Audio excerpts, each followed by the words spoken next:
بسم اللہ الرحمن الرحیم۔ السلام علیکم ورحمۃ اللہ وبرکاتہ۔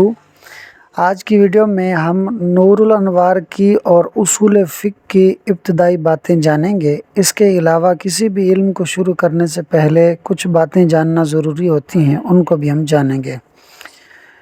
نور الانوار ایک شرح ہے منار نام کے ایک متن کی، اور یہ دونوں یعنی منار اور نور الانوار اصول فقہ کی کتابیں ہیں۔ اصول فقہ ایک فن کا نام ہے، اور اصول فقہ کے فن سے پہلے اسی طرح ہر فن سے پہلے کم از کم 5 باتوں کا جاننا ضروری ہے۔ نمبر 1، اصول فقہ کی تعریف، اس لیے تاکہ مجہول فن کا حصول لازم نہ آئے، یعنی ایسا نہ ہو کہ آپ علم تو حاصل کر رہے ہیں لیکن کس چیز کا علم حاصل کر رہے ہیں یہی نہیں پتہ، اس بات میں جہالت ہے، تو مجہول فن کا حاصل کرنا لازم نہ آئے، اس لیے اصول فقہ کی تعریف جاننا ضروری ہے۔ نمبر 2، غرض و غایت، اس لیے تاکہ بیکار چیز کا حاصل کرنا لازم نہ آئے، یعنی جب آپ کو اس چیز کی کوئی غرض ہی نہیں ہے، آپ کا کوئی ریزن ہی نہیں ہے اس کو حاصل کرنے کا، تو پھر آپ بیکار چیز حاصل کر رہے ہیں۔ نمبر 3، موضوع، تاکہ اصول فقہ دوسرے علوم سے، دوسرے فنون سے ممتاز یعنی الگ ہو جائے، کیونکہ ایک علم کو دوسرے علم سے اس کا ٹاپک ہی الگ کرتا ہے۔ ٹاپک سے ہی پتہ چلتا ہے، یعنی موضوع کو انگلش میں ٹاپک کہتے ہیں، ٹاپک سے ہی پتہ چلتا ہے کہ گفتگو کیا ہوگی، کس چیز پر ہوگی، کون سے ٹاپک پر ہوگی، اسی اعتبار سے گفتگو طے ہوتی ہے۔ تو علم بھی اپنے ٹاپک کے اعتبار سے الگ ہوتا ہے دوسرے علم سے۔ نمبر 4، تدوین، تاکہ اصول فقہ کی تاریخی حیثیت پتہ چلے کہ یہ فن کب شروع ہوا۔ نمبر 5، حالات مصنف، اس لیے تاکہ مصنف کے رتبے کے ذریعے اس کی تصنیف یعنی اس نے جو کتاب لکھی ہے اس کا مرتبہ معلوم ہو سکے۔ اس طرح کے عربی میں کہا جاتا ہے کلام الملوکی ملوک الکلام، بادشاہ کا کلام کلام کا بادشاہ ہوتا ہے، یعنی جس طرح بادشاہ کی حیثیت عام انسان سے زیادہ ہوتی ہے، اسی طرح بادشاہ کا جو کلام ہوتا ہے اس کی حیثیت بھی عام انسان کے کلام سے زیادہ ہوتی ہے۔ تو جب مصنف کا مرتبہ بلند ہوگا تو پھر اس کی جو تصنیف یعنی کتاب ہے اس کا مرتبہ بھی بلند ہوگا۔ اچھا جی، اب تعریف ہوتی کیا ہے؟ اصول فقہ کی تعریف سے پہلے خود تعریف کیا چیز ہوتی ہے اس کو سمجھیں۔ تعریف وہ چیز ہوتی ہے جس کے ذریعے کسی شے کی حقیقت بیان کی جاتی ہے۔ جیسے حیوان ناطق انسان کی تعریف ہے کہ اس کے ذریعے انسان کی حقیقت بیان کی جاتی ہے۔ اب یہ حیوان ناطق انسان کی حقیقت ہے، اس کو وہی سمجھ پائے گا جس نے منطق پڑھی ہوگی۔ اگر آپ نے منطق پڑھی ہے تو آپ کو سمجھ میں آ گیا ہوگا کہ انسان کی جب تعریف کی جاتی ہے تو کہا جاتا ہے کہ الانسان ہوا حیوان ناطق، انسان وہ حیوان ناطق ہے، کیونکہ یہی انسان کی حقیقت ہے، یہی انسان کی تعریف ہے۔ موضوع، کسی علم میں جس چیز پر بحث کی جاتی ہے وہ چیز اس علم کا موضوع کہلاتی ہے۔ جیسے علم صرف میں کلمے پر بحث ہوتی ہے تو کلمہ جو ہے وہ علم صرف کا موضوع ہے یعنی ٹاپک ہے۔ غرض و غایت، یوں تو غرض و غایت ایک ہی چیز کا نام ہے کہ کسی بھی کام کی وجہ کو، ریزن کو غرض و غایت کہتے ہیں، لیکن ان دونوں میں ایک اعتباری فرق ہے، یعنی سمجھنے کے اعتبار سے فرق ہے۔ اگر ہم سمجھیں تو کس طرح کہ جب تک کام کی وجہ یعنی اس کا جو ریزن ہے وہ حاصل نہ ہو اس ریزن کو غرض کہتے ہیں، اور جب وہ وجہ یا ریزن حاصل ہو جائے تو اس کو غایت کہتے ہیں۔ کیسے بھائی؟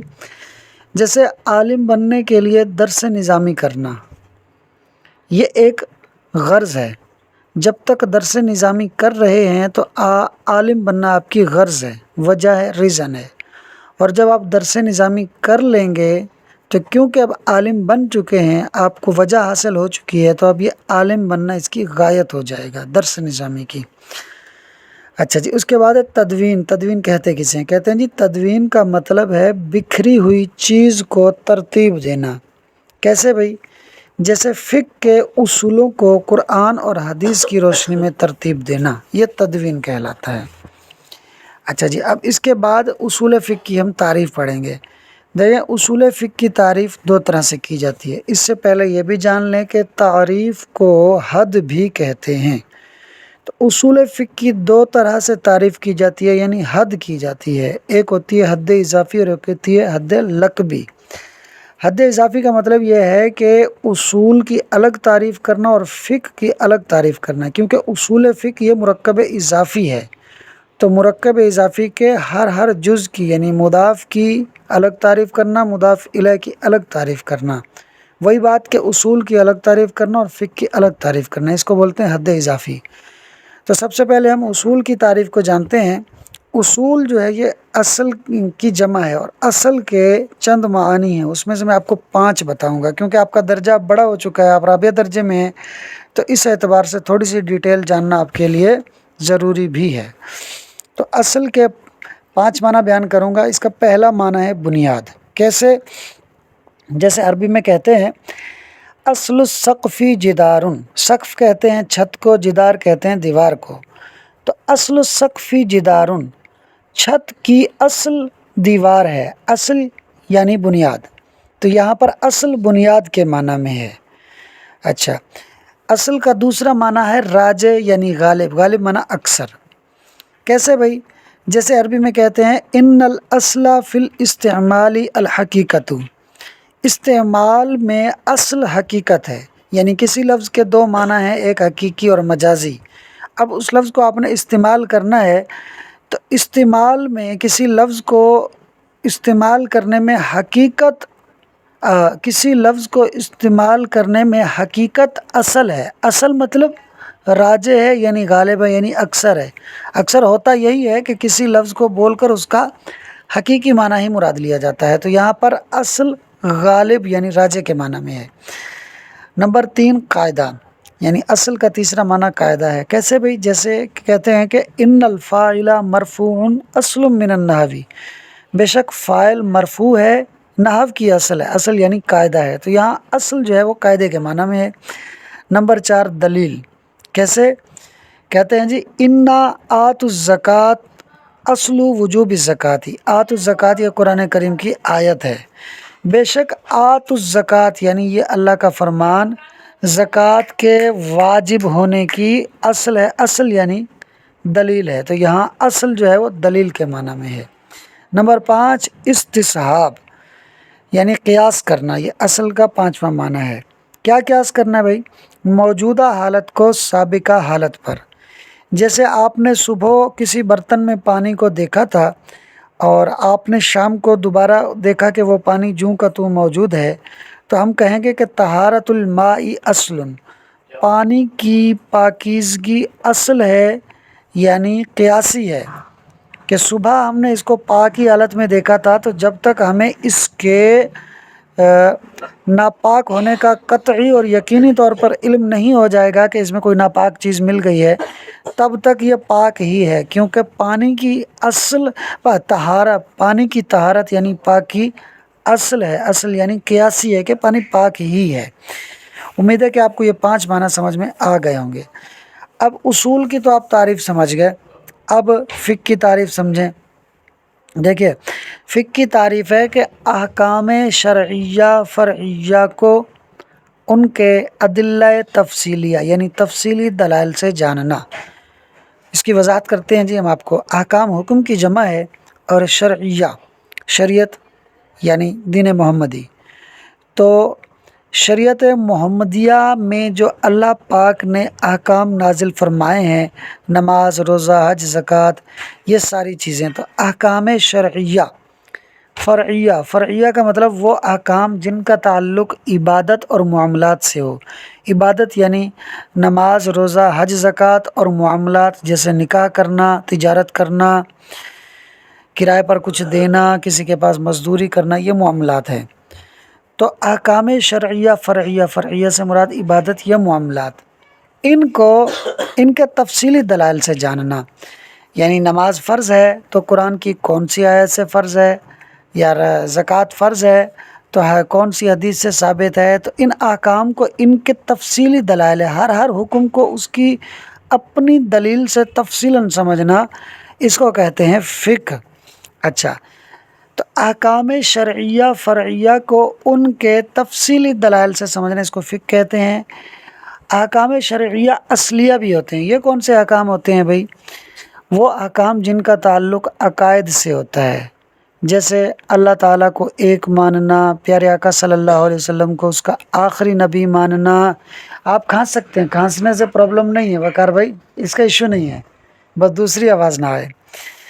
اچھا، اسی طرح جو ہے قبر و حشر کا یقین رکھنا، جنت دوزخ کا یقین رکھنا، جن چیزوں کا تعلق عقائد سے ہے، ایمانیات سے ہے، اس کو احکام شرعیہ اصلیہ کہتے ہیں، اور جن کا تعلق عبادات یا معاملات سے ہو ان کو احکام شرعیہ فرعیہ کہتے ہیں۔ تو جی آپ کو فقہ کی تعریف، یہ اصولی جو تعریف ہے وہ سمجھ میں آ گئی ہوگی۔ اب امام اعظم کے نزدیک کیا تعریف ہے؟ تو امام اعظم کے نزدیک فقہ کی تعریف یہ ہے کہ حلال، حرام، جائز اور ناجائز کے جاننے کا نام فقہ ہے۔ کون سی چیز حلال ہے، کون سی حرام ہے، کون سی جائز ہے، کون سی ناجائز ہے، اس بات کو جاننے کا نام امام اعظم کے نزدیک فقہ ہے۔ جبکہ صوفیاء کرام کے نزدیک علم و عمل کا مجموعہ فقہ ہے، یعنی صرف حلال اور حرام کو جاننا نہیں، بلکہ حلال پر عمل کرنا، حرام سے بچنا، جائز پر عمل کرنا اور ناجائز سے بچنا، ان چیزوں کو جاننا اور ان پر عمل کرنا، ان دونوں کا مجموعہ اس کو فقہ کہا جاتا ہے۔ ٹھیک، تو یہ فقہ کی تعریف بھی ہو گئی، اصول کی تعریف بھی آ گئی، فقہ کی تعریف بھی آ گئی۔ تو حد اضافی تو ہم نے سمجھ لی، اب آتے ہیں حد لقبی کی طرف۔ دیکھیے، لقب نام کو کہتے ہیں، اصول فقہ ایک علم کا نام ہے، تو ہم اس اعتبار سے اصول فقہ کی ایک پوری جو تعریف ہے ان دونوں لفظوں کی ملا کر، کیونکہ یہ ایک نام ہے تو اس کی پوری جو تعریف ہے اس کو کہتے ہیں حد لقبی۔ اب وہ ہم سمجھنے جا رہے ہیں۔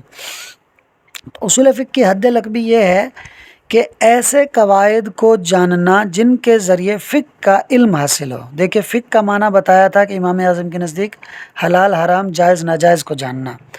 اب اصول فقہ یہ ہو گیا کہ ایسے قواعد کو سیکھنا یا جاننا جن کے ذریعے فقہ یعنی حلال و حرام، جائز اور ناجائز کا علم حاصل ہو۔ ٹھیک ہو گیا؟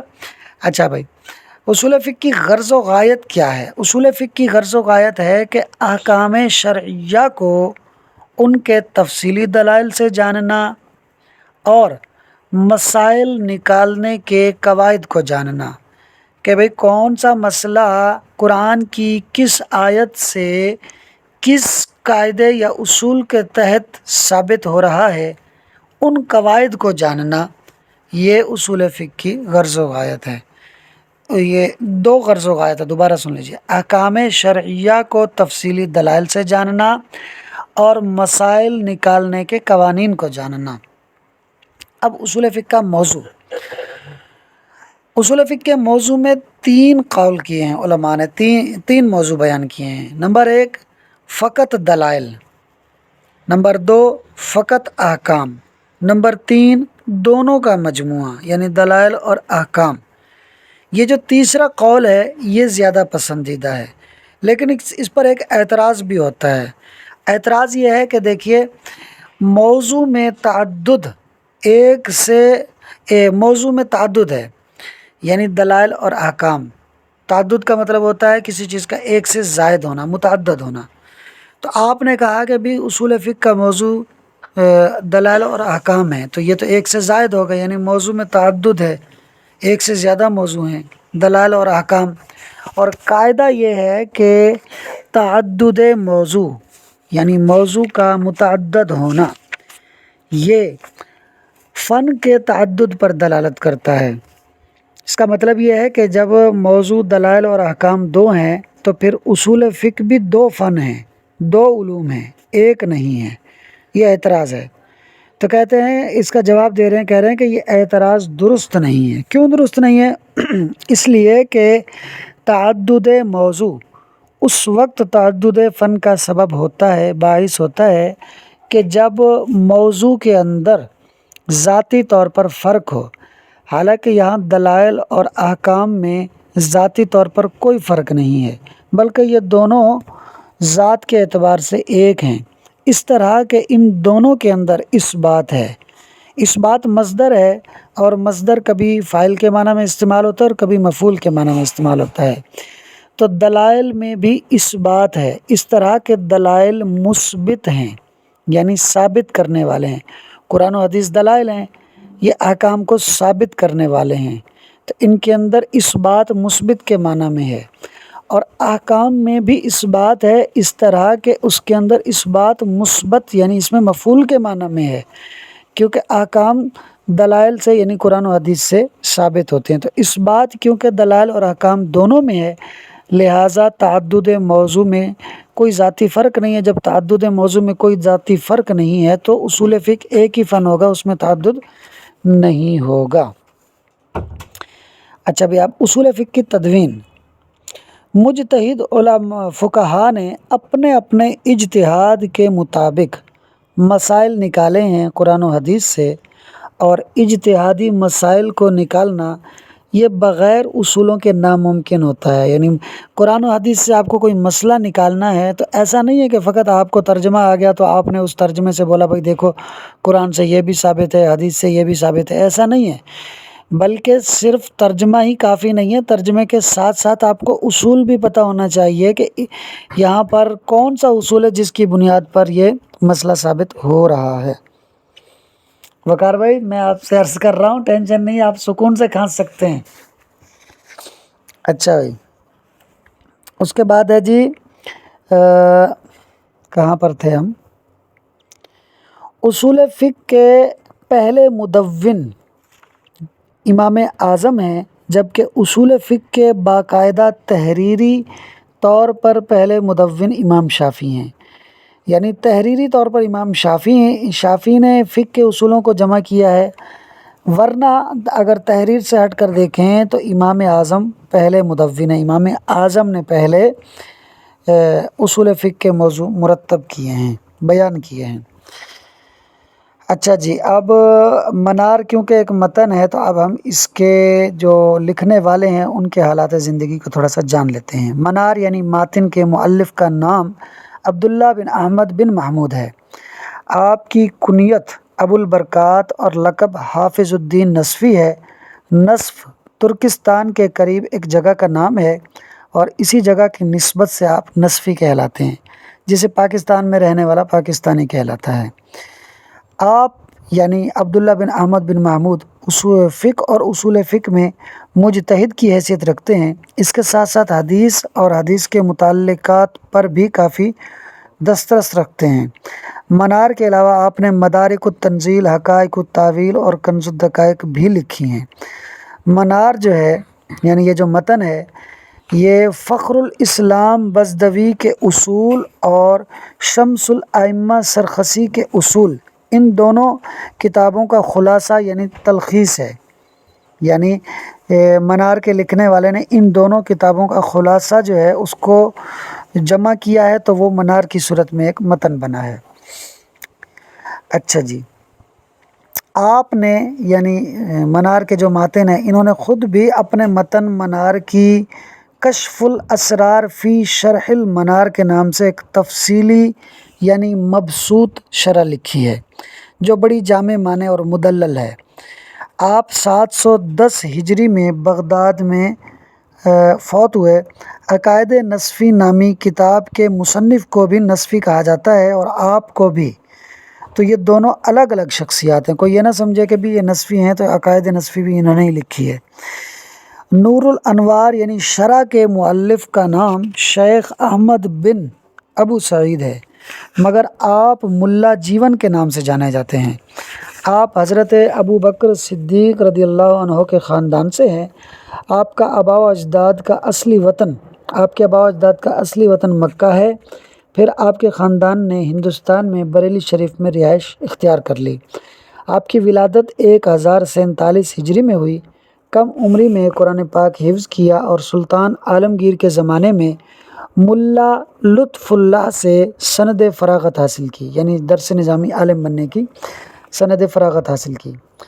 حافظہ آپ کا اتنا تیز تھا کہ سلطان عالمگیر نے آپ کی شاگردی اختیار کی۔ آپ لمبے لمبے قصیدے ایک ہی دفعہ میں سن کر یاد کر لیتے تھے اور درسی کتب کی آپ کو صفحات اور صفحات پر سطریں، کون سی بات کہاں ہے، کون سا لفظ کہاں پر ہے، سب یاد رہتا تھا۔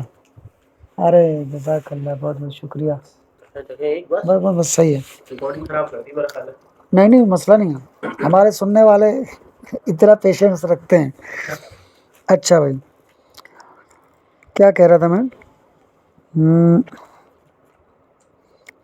اتنا لمبا آپ کا حافظہ تھا، اتنا حافظہ تیز تھا کہ لمبے لمبے قصیدے ایک دفعہ میں سن کر یاد کر لیتے تھے۔ آپ نے 58 سال کی عمر میں حرمین شریف کی زیارت کی اور مدینہ منورہ میں 2 مہینے اور 7 دن میں نور الانوار شرح، جو کہ آپ پڑھنے جا رہے ہیں، یہ لکھی۔ آپ اس سے ان کے علمی صلاحیت کا اندازہ لگائیں۔ آپ کی کتب میں التفسیرات الاحمدیہ فی بیان الآیات الشرعیہ زیادہ مشہور ہے۔